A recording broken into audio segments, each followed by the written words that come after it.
Shalom, selamat malam saudara yang dikasihi Tuhan Yesus Kristus. Selamat berjumpa dalam renungan pada malam hari ini.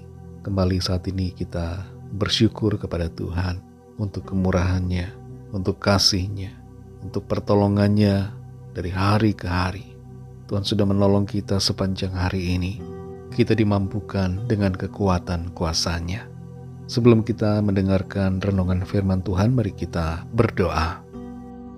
Bapa, dalam nama Tuhan Yesus Kristus, Tuhan yang kudus dan benar, Tuhan yang mengasihi kami senantiasa, kami berterima kasih untuk pimpinan dan penyertaan-Mu, dan untuk kasih-Mu yang Tuhan selalu nyatakan. Terima kasih Tuhan. Saat ini kami mau mendengarkan sabda kebenaran firman-Mu. Urapi kami, berikan pengertian, sehingga kami memahami akan kehendak-Mu. Dalam nama Tuhan Yesus kami berdoa. Haleluya, amin. Saudara dikasihi Tuhan, ayat renungan kita pada saat ini terdapat dalam kitab Kejadian pasal 22 ayat 1-2. Tertulis demikian. Setelah semuanya itu, Allah mencoba Abraham. Ia berfirman kepadanya, Abraham. Lalu sahutnya, ya Tuhan. Firman-Nya, ambillah anakmu yang tunggal itu, yang engkau kasihi, yakni Ishak. Pergilah ke tanah Moria dan persembahkanlah dia di sana sebagai korban bakaran pada salah satu gunung yang akan kukatakan kepadamu. Saudara dikasihi Tuhan, ketika kita diuji oleh Tuhan, itu berarti ada maksud Tuhan yang baik untuk kita. Terhadap ujian itu, kita perlu meresponinya dengan benar, agar kita keluar sebagai pemenang dan nyata bahwa kita sungguh beriman. Semua tokoh di dalam Alkitab diuji. Para nabi mengalami ujiannya masing-masing, dan para rasul pun diuji dalam iman dan kesetiaan. Bukan hanya nabi dan rasul, orang-orang biasa, dan juga tokoh-tokoh ternama dalam Alkitab, raja-raja mengalami ujian.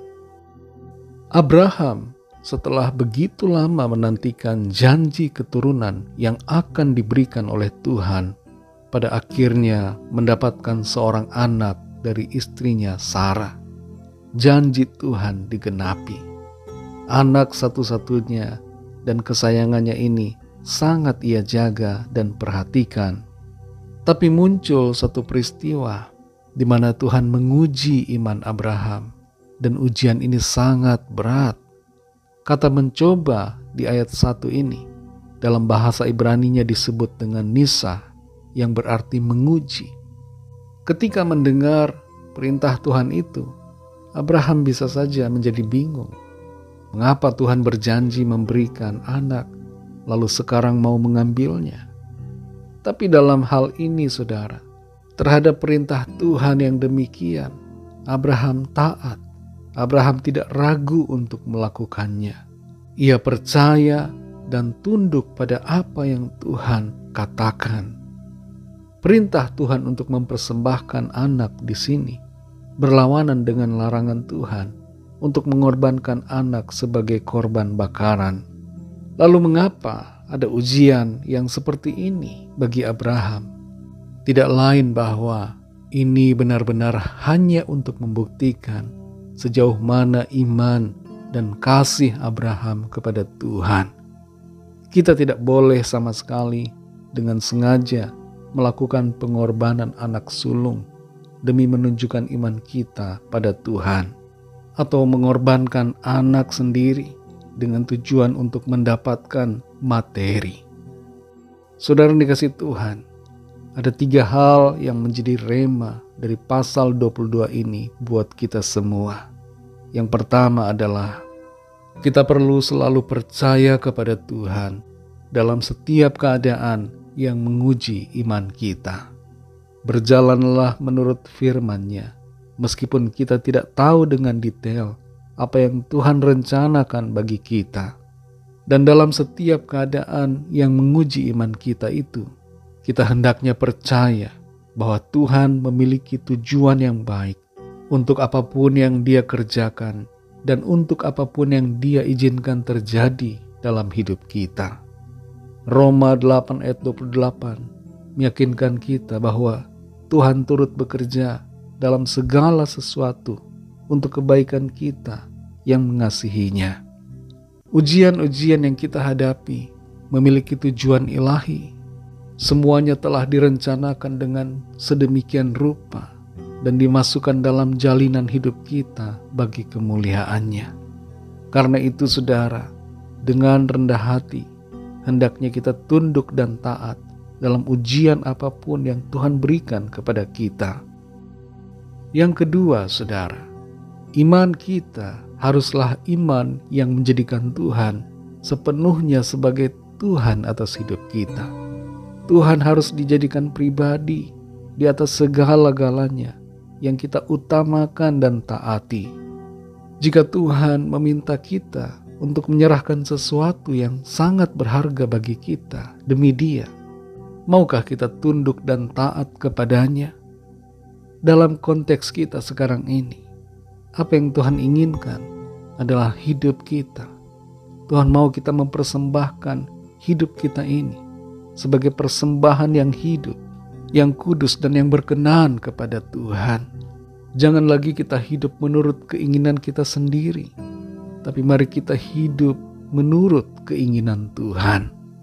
Tuntutan Tuhan pada kita tidak dirancang untuk menghancurkan kita, tapi untuk memberkati kita sesuai dengan rencananya.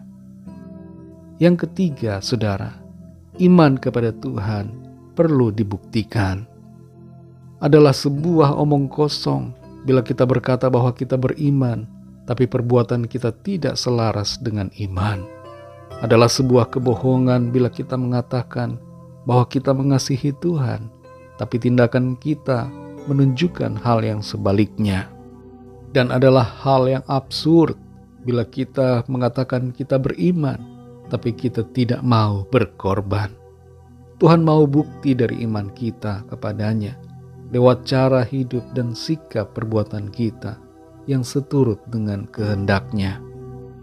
Saudara yang dikasihi Tuhan, 3 hal ini kiranya menjadikan kita lebih lagi menjadi pribadi yang berkarakter iman, yang sungguh-sungguh percaya kepada Tuhan, mengasihi Dia, dan taat bukan hanya dengan perkataan, tapi dengan perbuatan. Mari kita berdoa. Terima kasih Tuhan Yesus, kami bersyukur untuk firman-Mu yang sudah kami dengar, mengajar dan mengingatkan kami untuk menunjukkan iman yang sungguh kepada Tuhan. Dalam situasi ujian yang kami alami, kami percaya Tuhan punya maksud yang terbaik dan Tuhan sedang membentuk kami, dan itu adalah kesempatan untuk kami menunjukkan iman kami yang sungguh, kasih kami yang tulus, ketaatan kami yang sempurna kepadamu. Meteraikanlah firman-Mu Tuhan dalam hati kami, dan biarlah hidup kami terus ada dalam kebenaran-Mu. Berkati kami Tuhan, lindungi dengan kuasa-Mu saat kami tidur di malam hari ini. Kami bawa kepadamu setiap pergumulan dan permohonan doa kami masing-masing, agar Tuhan menjamah dan melawat kami, menyatakan kuasa pertolongan-Mu bagi kami. Ampunilah kami akan dosa kesalahan kami, seperti kami juga mengampuni orang yang bersalah kepada kami. Segala puji hormat kemuliaan bagi nama-Mu, dalam nama-Mu yang kudus, nama Tuhan Yesus Kristus, kami sudah berdoa dan mengucap syukur. Haleluya. Terimalah berkat Tuhan. Tuhan memberkati engkau dan melindungi engkau. Tuhan menyinari engkau dengan wajah-Nya dan memberikan kasih karunia. Tuhan menghadapkan wajah-Nya kepadamu dan memberikan damai sejahtera. Berkat anugerah dari Bapa Sorgawi, cinta kasih karunia dari Tuhan Yesus Kristus, dalam persekutuan dan penghiburan Roh Kudus, menyertai kita semua sekarang ini dan sampai selama-lamanya. Dalam berkat nama Tuhan Yesus Kristus. Haleluya. Amin. Puji Tuhan, saudara yang dikasihi Tuhan, saya percaya firman Tuhan menjadi berkat dan kekuatan buat saudara semua.